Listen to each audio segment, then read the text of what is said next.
Tomó luego Samuel una piedra y la puso entre Mizpa y Sen y le puso por nombre Eben Ezer, diciendo: hasta aquí. ¿Qué más, hermanos? Nos ayudó Jehová. Okay. El texto 12, diciendo: hasta aquí nos ayudó Jehová, es una realidad simplemente porque Dios es misericordioso y por la fidelidad de Él es una realidad en la vida de nosotros. ¿Por qué? Porque ¿quién, hermano, que pueda voltear hacia atrás y después de tantos sucesos difíciles que ha atravesado, sucesos que cuando vinieron a la vida de nosotros nos sentimos, como decimos allá en México, ¿verdad? Por una noticia nos sentimos como que se nos cayó la losa encima, hermano, o el techo de la casa, y quién de nosotros puede decir, a pesar de todos los sucesos difíciles que hemos atravesado, hasta aquí nos ayudó Jehová? Porque hemos recibido, hermano, noticias muy difíciles, noticias fuertes, donde nosotros en un cierto momento sentimos, hermano, que no podemos, pero va pasando el tiempo, va transcurriendo el tiempo, hermano, y te das cuenta que el único que nos ha podido sostener es el Señor. Es el Señor.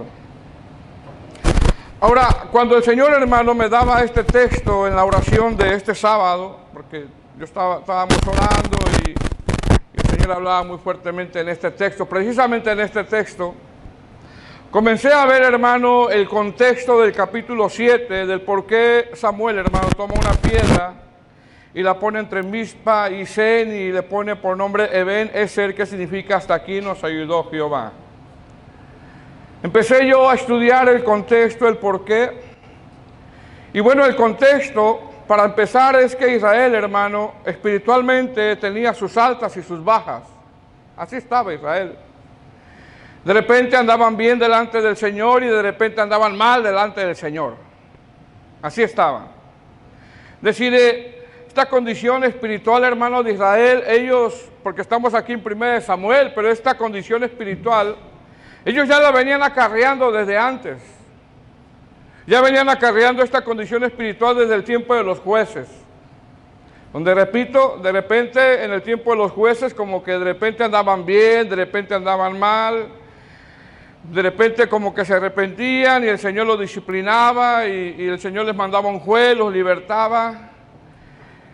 Y así andaban, hermano, andaban bien, a la vuelta de la esquina, como decimos, volvían a hacer lo malo delante de los ojos del Señor, y este era un ciclo que ellos tenían, altas, bajas, algo así como le pasa a los cristianos de repente, que sienten que hay ocasiones que van para adelante, hermano, pero después hay que empujarlos para que avancen, hermano, porque parece ser como que se les acaba la pila de repente.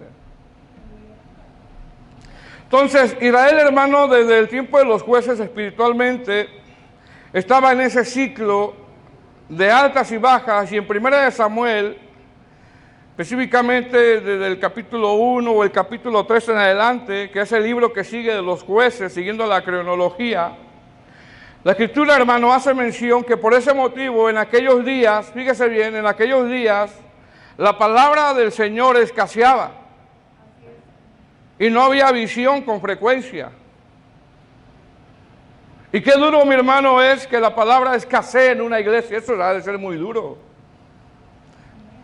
Que la palabra escasee en una iglesia, qué duro ha de ser, o qué duro sería, hermano, que no hubiera palabra de Dios en una iglesia y que por eso acudamos a las festividades, a las anécdotas, al entretenimiento, a los actos circenses que abundan en el tiempo de hoy.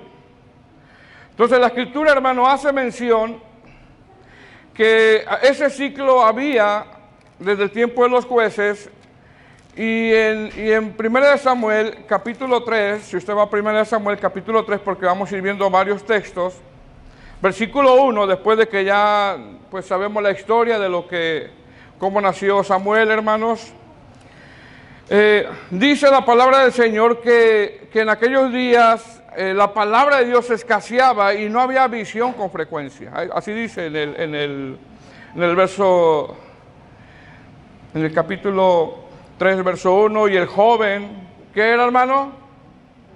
Jóvenes, Por ahí respondieron de 40 años a menos de 50. Y el joven Samuel ministraba a Jehová en presencia de Elí, y la palabra de Jehová escaseaba en aquellos días y no había visión con frecuencia. Fíjese bien. Sin embargo, hermano, Dios dentro de su soberanía comienza a hablar a Samuel, pero siendo un jovencito. Comienza a hablar a Samuel siendo un jovencito. ¿Por qué? Porque mire bien, hermano, Elí, el sacerdote en turno, la escritura dice tres cosas de él. Número uno, dice que casi no veía ya. Y esto habla de que ya casi no discernía. Casi no discernía. Número dos, Elí estaba muy pesado. O sea, comía mucho.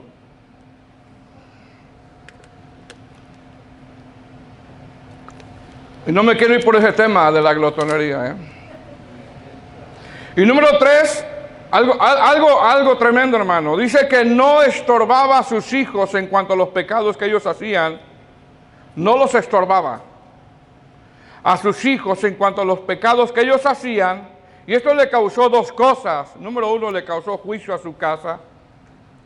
Y número dos, Dios ya no quiso hablar con él. Qué triste es eso, hermano, que ya Dios no quiere hablar con uno. Dios ya no quiso hablar con él. Entonces, Dios comienza, hermano, a preparar a Samuel siendo un joven, un jovencito. Quizá, hermano, era un teenager. Ok, quizá era un teenager. Pero Dios le empieza a hablar, hermano, al joven Samuel. Conocemos nosotros la narración. Si seguimos leyendo, porque tenemos que llegar hasta el capítulo donde empezamos. Si seguimos analizando cada texto, no terminamos hoy. Pero Dios, hermano, comienza a preparar al joven Samuel. Quizá era un joven, quizá era un teenager, no lo sabemos. Conocemos nosotros la narración. Y cuando el Señor le habla, hermano, Samuel piensa que era Elí el que le estaba hablando. Él piensa eso. Y cuando Samuel escucha la voz, mire, a la primera, hermano, a la primera este joven responde, a la primera. ¿A cuál? ¿A cuál, jóvenes? A la primera. Mire lo que dice 1 Samuel 3:4. ¿Estamos ahí? Vamos a ir saltando algunos textos, ¿ok? Dice, Jehová llamó a Samuel y él respondió. ¿Qué respondió? Mire que este joven, hermano, no se hizo el sordo. Este joven no dice, espérate. Este joven, hermano, no dice, hold on, wait a minute. Este joven, hermano, a la primera dijo, heme aquí. A la primera dijo, heme aquí. Y este heme aquí, hermano, en la Biblia significa estoy listo, estoy escuchando a sus órdenes. Indica un estado de plena atención, un joven. Un joven. Pero ¿qué pasa hoy, amados hermanos? ¿Qué pasa hoy? Lo que hoy pasa es que para muchos de los jóvenes, hablando en tercera persona, vamos a hablar en tercera persona, este heme aquí ya es con el cinto.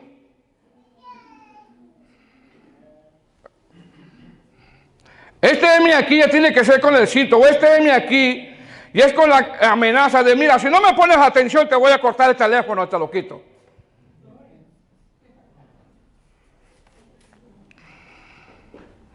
¿Cómo dijo este joven? ¿A cuál? A la primera.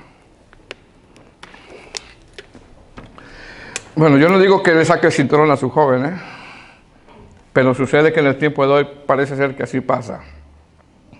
Entonces, Dios le habla, hermano, al joven Samuel, y este joven Samuel, cada vez de que el Señor le habló, rápido él responde, heme aquí. Heme aquí.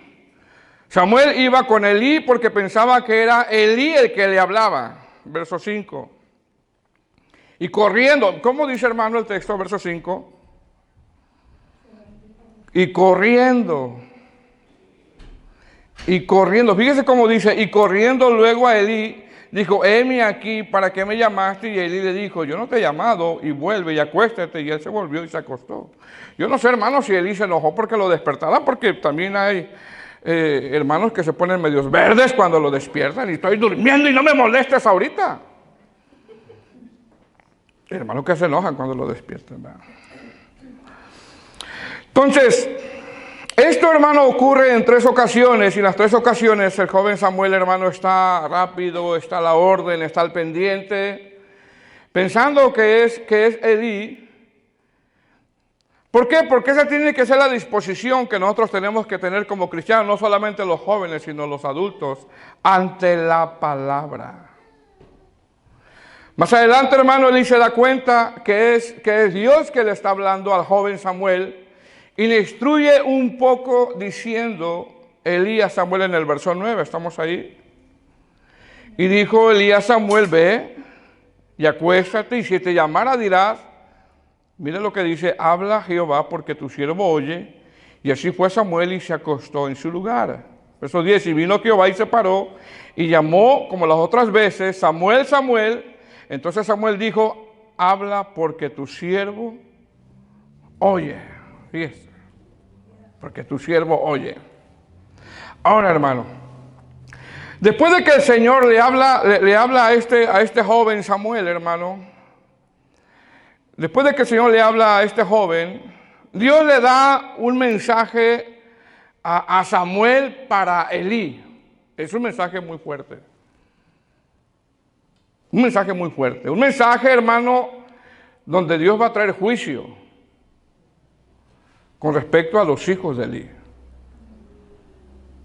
Un mensaje fuerte. La Escritura dice que a la mañana siguiente, hermano, Elí pregunta a este joven sobre lo que el Señor le dijo a Samuel. Y Samuel, hermano, como que no quería decirle, por la que la Escritura dice que Samuel temía de descubrir la visión a Elí, pero le dice. Samuel, hermano, le deja saber a Elí lo que Dios va a hacer. Algo duro que iba a hacer en la casa de Elí. Había pecado. Algo duro. Y la Nueva Traducción Viviente lo traduce como algo muy espantoso. Como algo muy espantoso. Mire lo que dice. Verso 11. Y Jehová dijo a Samuel, he aquí, yo haré una cosa en Israel, que quien la oyere le retiñirán ambos oídos. Aquel día yo cumpliré contra Elí todas las cosas que he dicho sobre su casa desde el principio hasta el fin, y le mostraré que yo juzgaré su casa para siempre por la iniquidad que él sabe, porque sus hijos han blasfemado a Dios y él no los ha estorbado. Por tanto, yo he jurado a la casa de Elí que la iniquidad de la casa de Elí no será expiada jamás, ni con sacrificios, ni con ofrendas. Fíjense. Y Samuel estuvo acostado hasta la mañana y abrió las puertas de la casa de Jehová, y Samuel temía descubrir la visión a Elí. Y llamando pues Elí a Samuel, le dijo, hijo mío, Samuel, y él respondió, heme aquí. Y él le dijo, ¿qué es la palabra que te habló? Te ruego que no me la encubras, así te haga Dios y aún te añada, si me encubrieres palabra de todo lo que habló contigo. Y Samuel se lo manifestó todo sin encubrirle nada. Entonces él dijo, Jehová es, y haga lo que bien le parezca. Es decir, Samuel le dijo todo. Samuel le dijo todo a Elí. Más sin embargo, hermano, algo que me llama la atención es que cuando Samuel le dice todo a Elí, aquí en el verso 18, me llama la atención, hermano, la respuesta de Elí. Porque dice, entonces él dijo, Jehová es, haga lo que bien, ¿qué, hermanos? Le pareciere. La Nueva Traducción Viviente, hermano, dice en esta respuesta que él haga lo que mejor le parezca. Así dice la Nueva Traducción Viviente. Ahora, esta contestación de Elí, hermano, es una contestación fría.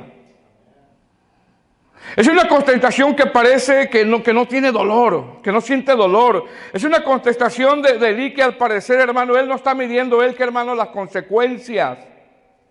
Es una contestación, hermano, que no le causa, no sé, hermano, no le causa nada a él, porque esta contestación no lo vemos como arrepentido, ya que desde la gramática así parece.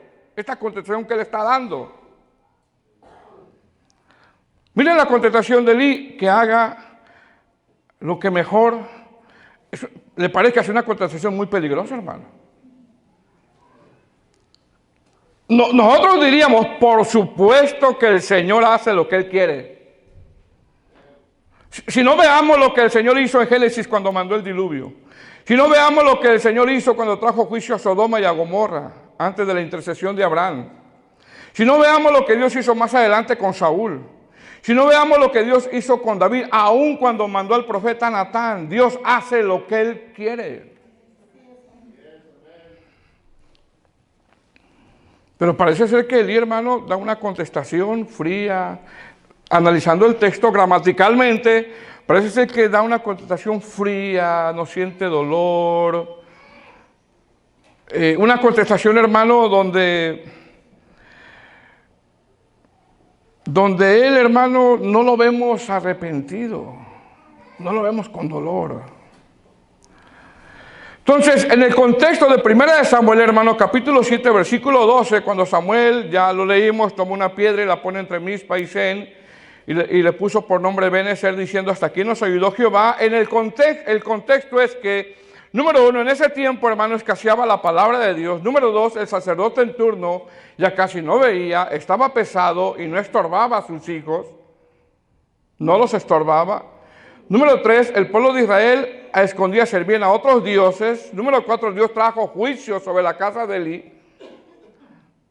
Número 5, el pueblo de Israel, hermano, entra en una batalla contra los filisteos. Y número 6, en una de las batallas que tienen contra los filisteos, Israel, por no pedir dirección, hermano, pierden y los filisteos se llevan el arca del pacto. 1 Samuel 4:1, estamos ahí. Lo leemos, porque tenemos que llegar hasta el 7:12, ¿ok? Pero vamos a ir saltando algunos textos. Dice, y Samuel habló a todo Israel. Por aquel tiempo salió Israel a encontrar en batalla a los filisteos y acamparon junto a Ben-Ezer, y los filisteos acamparon en Afec. Y los filisteos presentaron batalla a Israel, y trabándose el combate, Israel fue vencido delante de los filisteos, los cuales hirieron en la batalla, en el campo, como a 4, fíjese bien, hermano, a 4,000 hombres. Es decir, en estos textos, hermano, vemos cómo Israel, hermano, tiene un enfrentamiento fuerte contra los filisteos. Y la Escritura dice, y trabándose el combate, es decir, era una batalla muy fuerte. Era una batalla, hermano, que se prolongó. Era una batalla donde Israel, hermano, no tenía descanso. Porque la pregunta es, hermano, ¿quién no enfrenta batallas todos los días? Batallas de desánimo, batallas en la mente, batallas de duda, batallas en el matrimonio, donde está el estire y el afloje ahí. Batallas con las que nos enfrentamos todos los días, todos los días. El Señor Jesús, hablando un poco de esas batallas diarias que tenemos como cristianos todos los días, en Mateo 6:34, dice, así que no os afanéis por el día de mañana, porque el día de mañana traerá su afán, baste cada día su propio mal. Es decir, hoy estás en una batalla y Dios te da la victoria, pero mañana va a haber otra. Mañana va a haber otra. Entonces, en el capítulo 4, hermano, Israel y los filisteos entran en una batalla dura, fuerte, una batalla que se prolonga. ¿Y sabe qué pasa, hermano? Pierde la batalla Israel. Pierde la batalla. Y hay batallas, hermanos, que las sentimos tan fuertes en su inicio. En su inicio, que pareciera, hermanos, que no vamos a salir. Que pareciera que no vamos a salir. Verso 2, ¿estamos ahí? Y los filisteos presentaron la batalla, a Israel, y trabándose el combate, fue vencido delante de los filisteos, los cuales hirieron en la batalla en el campo como a 4,000 hombres. Verso 3, cuando volvió el pueblo al campamento, mire quién dijo, hermano, los ancianos. Los ancianos de Israel dijeron, ¿por qué nos ha herido hoy Jehová delante de los filisteos? Mire qué pregunta, ¿eh? ¿Por qué? Porque la Nueva Traducción Viviente dice: terminando la batalla, las tropas se retiraron a su campamento y los ancianos de Israel se preguntaron por qué permitió el Señor que los filisteos nos derrotaran. La pregunta que ellos están haciendo. Y mire lo que hacen, mire lo que hacen. ¿Estamos ahí, hermanos? En el verso 3, traigamos nosotros de Silo el arca del pacto de Jehová, para que viniendo entre nosotros nos salve de la mano de nuestros enemigos. Si nota qué hicieron, hermano. Dijeron los ancianos: traigamos nosotros. Es decir, después de la derrota, después de esa prueba difícil que estaban pasando, ellos no dijeron busquemos a Dios, ellos no dijeron oremos, ellos no dijeron humillémonos, ellos no dijeron busquemos el rostro del Señor. No, ellos no dijeron eso. Ellos no dijeron eso. Es decir, hay pruebas difíciles, hermanos, que en ocasiones atravesamos, y a pesar de las duras pruebas que atravesamos, a veces como que no reaccionamos, hermano. Porque ellos están en una prueba muy dura aquí. Han perdido la batalla. Y en vez de que busquen al Señor, en vez de que se metan en oración, en vez de que se humillen, no, vamos a hacer esto. Hacen cosas sin pedirle dirección al Señor. Como que no les cae el 20. ¿Qué le dijo el Señor Jesús a los discípulos cuando iba a ser entregado, hermano? ¿Qué le dijo a sus discípulos? Oren, oren, oren, oren. Tienen que orar. Dice el versículo 3, traigamos a nosotros de Silo el arca del pacto de Jehová, porque viniendo entre nosotros nos salve de la mano de nuestros enemigos. Mira, hermano, esto de llevar el arca al lugar de combate, Dios no les dijo que lo hicieran. Dios no les dijo que lo hicieran. El arca, como exponen algunos comentaristas, la usaron como un, ¿qué, hermanos? Exacto. Ahí viene el policía. Voy a poner mi Biblia aquí arriba en el tablero para que... Hermano, por favor. Bueno, yo no sé por qué le da risa, pero... no es un amuleto.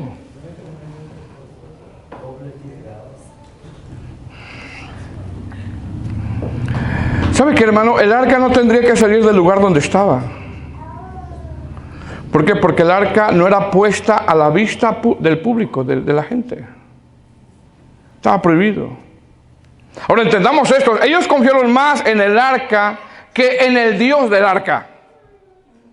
Confiaron más en el arca que en Dios mismo y pensaron que podían usar esa representación de Dios a través del arca a su manera, y no. No. Porque aquí en el arca pues están las tablas de los 10 mandamientos, está la vara de Aarón y está el maná. Entonces los ancianos, fíjense bien, los ancianos, los pastores, los predicadores, los diáconos, los músicos, aquí metemos a todos, ¿verdad? Los ancianos tienen la gran idea, hermano, los ancianos tienen la gran idea de llevar el arca del pacto al lugar de combate sin pedir dirección, pensando que al llevarla iban a ganar la batalla.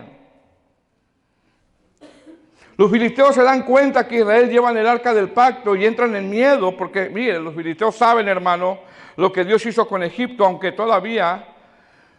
en el Éxodo, cuando ellos iban saliendo apenas del Éxodo, pues todavía no tenían el arca, pero ellos saben lo que el Señor hizo con Faraón, y eso saben, los filisteos lo saben. Entonces se llevan el arca, hermano, sin dirección. La sacan de un lugar donde no la tenían que sacar. No dijeron vamos a orar, no dijeron busquemos al Señor, no dijeron humillémonos por esta prueba. No, porque a veces no nos cae el 20, que a veces en ocasiones estamos bien dura la prueba, hermano, y vamos a hacer esto, vamos a hacer lo otro. No, vamos a pedirle dirección al Señor. Entonces se llevaron el arca, hermano.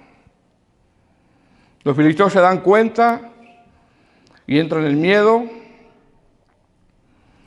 Ahí lo dice en el verso 8. Estamos ahí, del capítulo 4, verso 8. ¿Y qué dijeron? ¡Ay de nosotros! ¿Quién nos librará de la mano de los dioses poderosos? Estos son los dioses que hirieron a Egipto con esta plaga en el desierto. Mire, hermanos, sabían ellos. Ahora, los filisteos, hermanos, ya en el verso 9 dice: esforzaos, oh filisteos, y sé hombres para que nos sirvan para que no sirváis a los hebreos como ellos han servido a vosotros, sé hombres y pelear. Ahora, en el verso 9, hermanos, los filisteos agarran valor y pelean contra Israel. Y en esa pelea, hermano, caen de Israel, ¿sabe cuántos hombres? 30,000 hombres de a pie, 30,000 hombres de a pie. Imagínate, 30,000 hombres murieron por el hecho de que los ancianos, los pastores, los líderes, los diáconos, bueno, no dice los diáconos, pero los líderes, ¿verdad? Los ancianos, hermano, no pidieron dirección. 30,000 hombres, hermanos, cayeron, murieron simplemente porque los ancianos no pidieron dirección. Un pastor tiene que pedir dirección, un anciano tiene que pedir dirección, un padre de casa tiene que pedir dirección,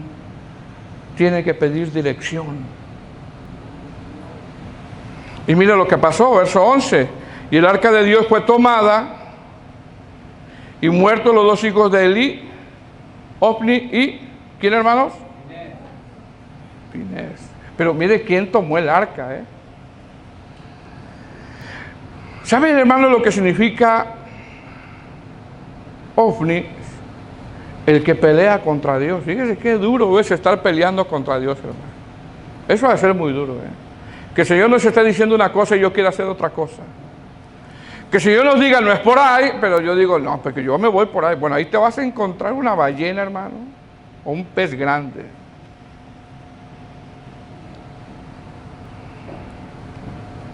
¿Cuál es el nombre del otro, el hijo de Elí?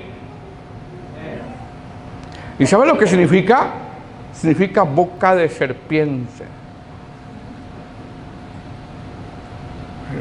No sé por qué le tiene esos nombres, ¿verdad? Algunos comentaristas piensan que se refiere a la serpiente del Éxodo, ¿verdad? Pero significa boca de serpiente. Amén. Esa boquita,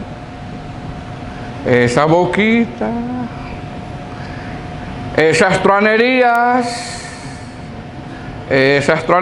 esa boquita. Verso 2, estamos ahí, hermanos. Y corriendo de la batalla, un hombre de Benjamín llegó el mismo día a Silo, rotos sus vestidos y tierra sobre su cabeza. Y cuando llegó, he aquí que Elí estaba sentado en una silla vigilando junto al camino, porque su corazón estaba temblando por causa del arca de Dios. Llegado pues aquel hombre a la ciudad y dadas las nuevas, toda la ciudad gritó. Cuando Elí oyó el estruendo de la gritería, dijo: ¿qué estruendo de alboroto es este? Y aquel hombre vino a prisa y dio las nuevas a Elí. Era ya Elí de 98 años y sus ojos habían oscurecido, de modo que no podía ver. Dijo pues aquel hombre a Elí: yo vengo de la batalla, he escapado hoy del combate. Y Elí dijo: ¿qué ha acontecido, hijo mío? El mensajero respondió diciendo: Israel huyó delante de los filisteos y también fue hecha gran mortandad. En el pueblo también tus dos hijos, Ofni y Finés, fueron muertos y el arca de Dios ha sido tomada. Y aconteció que cuando él hizo mención del arca de Dios, Elí cayó hacia atrás de la silla, al lado de la puerta, y se desnucó y murió, porque era hombre viejo y pesado, y había juzgado a Israel 40 años. Y su nuera, mujer de Finés, que estaba encinta, cercana al alumbramiento, oyendo el rumor que el arca de Dios había sido tomada, y muerto su suegro y su marido, se inclinó y dio luz, porque le sobrevinieron sus dolores de repente. Y al tiempo que moría le decían los que estaban junto a ella: no tengas temor, porque has dado a luz un hijo. Mas ella no respondió ni se dio por entendida, y llamó al niño Icabod, diciendo: traspasada es la gloria de Israel por haber sido tomada el arca de Dios y por la muerte de su suegro y de su marido. Digo pues: traspasada es la gloria de Israel porque ha sido tomada el arca de Dios. Qué triste, hermano, ¿verdad? Qué triste, ¿verdad, hermanos? ¿Qué significa el verso 22, hermano? Cuando dijo, pues traspasada es la gloria de Israel, porque ha sido tomada el arca de Dios. ¿Qué significa esto? ¿Sabe lo que significa? Que la presencia de Dios se había ido. Algo así, hermano, fíjese bien, algo así como cuando en Ezequiel, estando en Babilonia, ve como la presencia de Dios se va del templo. Se va del templo, es decir, Jeremías, que es contemporáneo de Ezequiel, Jeremías estando en Judá predicando, estaba el templo, Israel decía, templo de Jehová, templo de Jehová. Y Ezequiel siendo contemporáneo de Jeremías, pero él estando en Babilonia, Ezequiel ve cómo la presencia de Dios abandona el templo, porque quiero que sepa que eso puede pasar. En Ezequiel capítulo 10, versículo 18, se lo voy a leer, dice, entonces la gloria de Jehová se elevó encima del umbral de la casa y se puso sobre los querubines, y alzando los querubines, sus alas se levantaron de la tierra delante de mis ojos. Cuando ellos salieron, también las ruedas se alzaron al lado de ellos y se pararon a la entrada de la puerta oriental de la casa de Jehová, y la gloria del Dios de Israel estaba por encima de ellos. Estos eran los mismos seres vivientes que vi debajo del Dios de Israel junto al río Quebari, y conocí que eran los querubines. ¿Qué había pasado hoy, hermanos? El Señor había abandonado el templo. El Señor lo había abandonado. Hermano, este lugar nosotros lo podemos arreglar, ¿verdad? Bonito, que quede bonito, ponerle piso de mármol si usted quiere, ¿verdad? Ponerle un aire central y traer sillones y para que usted esté cómodo, yo esté cómodo. Y tener buenas actividades, hermanos, y tener buenos músicos y buenos cantantes, aleluya. Y buenos bateristas y cantadores, ¿verdad? El cantor, ¿verdad? Pero eso a Dios no le impresiona.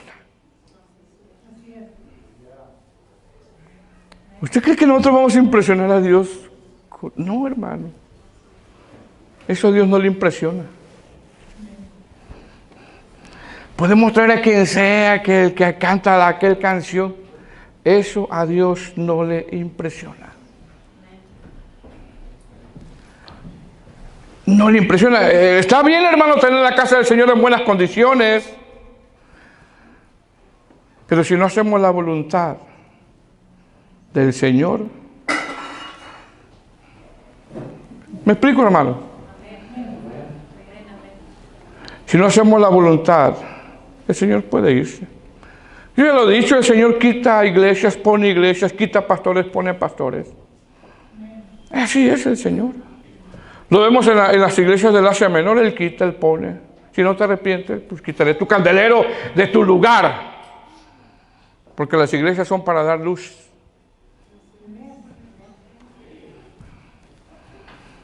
Si no hacemos la voluntad del Señor, Él puede quitarme a mí si Él quiere, Él puede quitar esta congregación si Él quiere lo hace, hermano.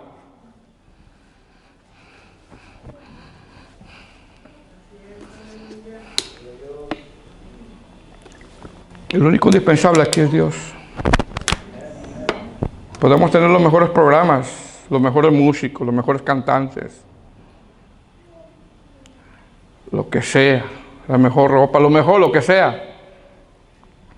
Pero si no estamos haciendo la voluntad, de nada sirve, hermano. ¿Qué pasa, iglesia? ¿Por qué pues no llegan temprano? ¿Por qué? ¿Qué pasa, iglesia?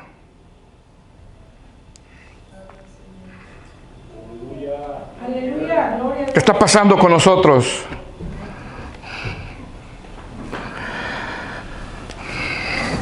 No digo por los que llegaron tarde hoy, no, para nada se lo digo de verdad. No. Yo los amo mucho en el Señor, pero si no hacemos la voluntad del Señor, hermano, nosotros.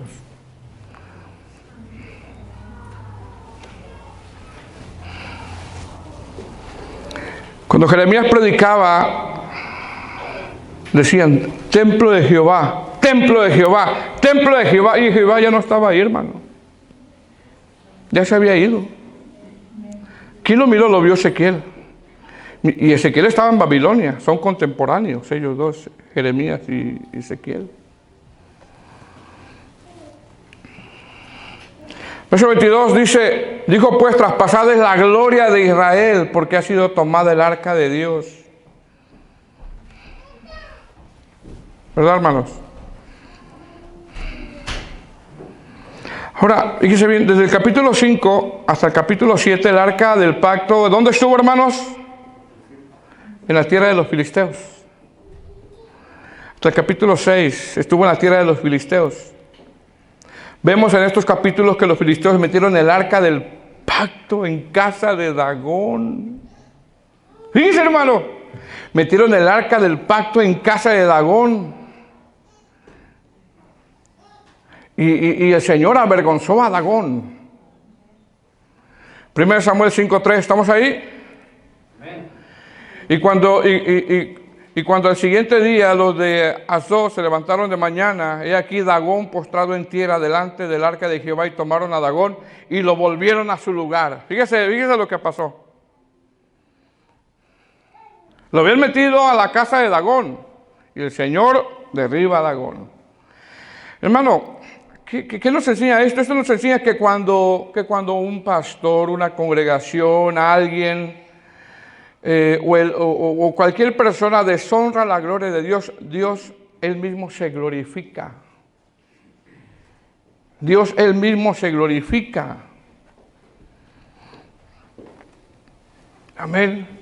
Porque Él es Dios, Él es glorioso en sí. Más adelante, Dagón aparece con la cabeza y las palmas de las manos cortadas como señal de una rotunda victoria del Señor sobre los dioses de los filisteos. Pero está el arca del pacto y está Dagón, hermano, y el Señor derrotando a Dagón. O sea, cuando el hombre no le da gloria a Dios, Dios mismo se glorifica, Él mismo, porque Él no necesita de nosotros para que Él sea glorioso. Él es glorioso contigo y sin mí, hermano. Como lo dijimos el viernes pasado, si la tierra dejara de existir, hermano, y si nosotros dejáramos de existir, Él sigue siendo glorioso. Él sigue siendo glorioso. Pero ahí estaba el arca del pacto, hermano, junto a Dagón, y ya después Dagón aparece con la cabeza mocha, cortada, y las palmas de las manos cortadas, como una señal de rotunda victoria del Señor sobre los dioses de los filisteos. Sin embargo, mire bien, esto nos enseña, hermano, que las tinieblas son disipadas por la luz de Cristo. Y nos muestra también, hermano, lo que dice el apóstol Pablo en su segunda carta, capítulo 6, versículo 14, cuando dice, no estés unidos en yugo desigual con los incrédulos, porque ¿qué compañerismo tiene la justicia con la injusticia? ¿O qué comunión la luz con las tinieblas? Se puede.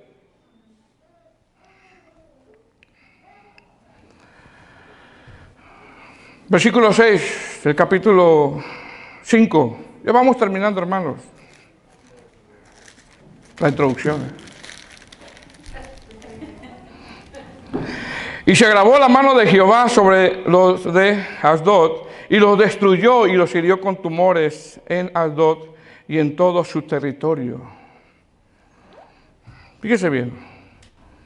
Es decir, el Señor, hermano, empezó a traer disciplina, empezó a traer plagas sobre ellos. Ahora, en el capítulo 6, hermano, en el capítulo 6, los filisteos, hermano, devuelven el arca. En el capítulo 6, los filisteos devuelven el arca. Capítulo 6, verso 1. Porque no soportaron, hermano. ¿Estamos ahí? Estuvo el arca de Jehová en la tierra de los filisteos 7 meses. Entonces los filisteos, llamando a los sacerdotes y adivinos, preguntaron, ¿qué haremos del arca de Jehová? Hacernos saber de qué manera la haremos de volver a enviar a su lugar. Es decir, en ese capítulo, hermanos, los filisteos, en ese capítulo 6, los filisteos, hermanos, devuelven el arca. Y más adelante, en el capítulo 7, el arca está en casa de Abinadab. Y es donde ya vamos a comenzar ahorita el mensaje ya. Ok. Para llegar desde el verso 1 hasta el verso 12. ¿Ya tiene hambre? ¿No? Ya huele a pupusas, ¿ya? ¿Qué necesidad, hermano? que se hayan llevado el arca, por no preguntar, por no pedir dirección a Dios. Amén. Dios, ¿a quién usó el Señor? ¿A quién empezó a usar? A un joven. Porque Elí, ¿cómo estaba? Con poca visión ya. Estaba pesado. Amén. Analicemos esto, como lo que dijo nuestro hermano Rubén, ¿verdad? Los dos analicemos, ¿verdad? Buenos temas. El contexto. Israel ha venido de una decadencia espiritual desde los jueces 1, número 2. Dios se provee de Samuel siendo un jovencito que se convirtió en el último juez de Israel. Número 3. Israel y los filisteos se enfrentan en una batalla. Número 4. Los filisteos ganan en esa batalla. Número 5. Israel tiene que hacer algo fuera de la voluntad de Dios. No piden dirección y llevan el arca del pacto al lugar de guerra. Número 6, Israel vuelve a perder la batalla y ahora también pierde el arca del pacto. Número 7, los filisteos se llevan el arca del pacto y la meten en la casa de Dagón. Número 8, cuando el hombre no le da gloria a Dios, Dios mismo se glorifica porque Él es glorioso y avergüenza a los dioses filisteos. Número 9, el Señor les manda plagas, tumores a los filisteos. Número 10, los filisteos no pueden con eso. No pueden, porque cuando hay yugo desigual no se puede. No se puede y no se puede.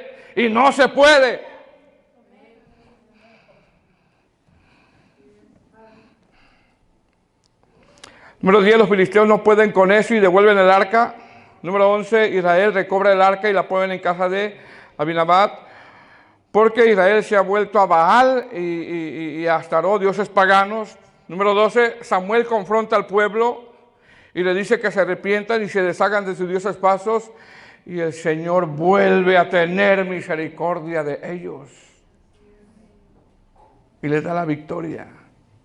La raíz del problema no solamente era la desobediencia, sino también la idolatría. Número 13, Israel se deshace de sus falsos dioses y se enfrentan a los filisteos. Más bien, el Señor, hermano, los vence y el Señor les da la victoria. Número 14, Israel, una vez que ganan la guerra contra los filisteos, recuperan todos sus territorios y la paz que anhelaban, porque en yugo desigual no hay paz. ¿No hay qué? Paz. Uno jala por un lado, otro jala para el otro. Uno quiere nieve, otro quiere verano. Ya no va a nevar, ¿verdad? Y número 15,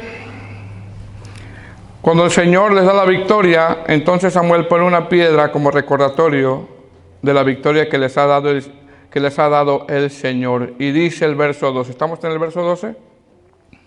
Tomó luego Samuel una piedra y la puso entre Mizpa y Sen, y le puso por nombre Eben Ezer, diciendo, hasta aquí, a pesar de la infidelidad, a pesar de la desobediencia, a pesar de todo, hasta aquí nos ayudó Jehová, a pesar de que tomaron decisiones fuera de la voluntad de Dios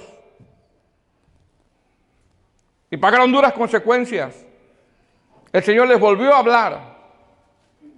Entendieron en parte, pero pudieron decir, hasta aquí nos ayudó Jehová. Pareciera, hermano, que todo se había perdido, pareciera que ya el Señor lo iba a dejar para siempre, pareciera que en esa lucha iban a seguir en derrota, pero no. ¿Quién nos ayudó?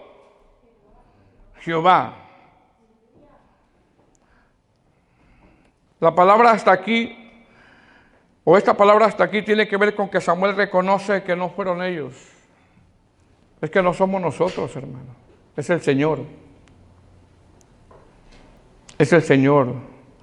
Nos ayudó, es decir, esas luchas, esa prueba, eso que estuvieron pasando.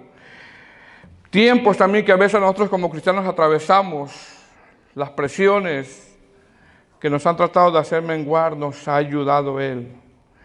Y lo dice Jehová, hasta aquí nos ayudó Jehová, Él es su nombre. ¿Qué nos enseña esto, hermano? Que la fidelidad de Dios es inagotable y su voluntad es buena, agradable y perfecta. ¿Quién de nosotros, al ver todas las pruebas que ha pasado, noticias que hemos recibido, que sentiste como una losa que te cayó encima y de repente las cosas empezaron a cambiar, no puede decir, hasta aquí nos ayudó Jehová?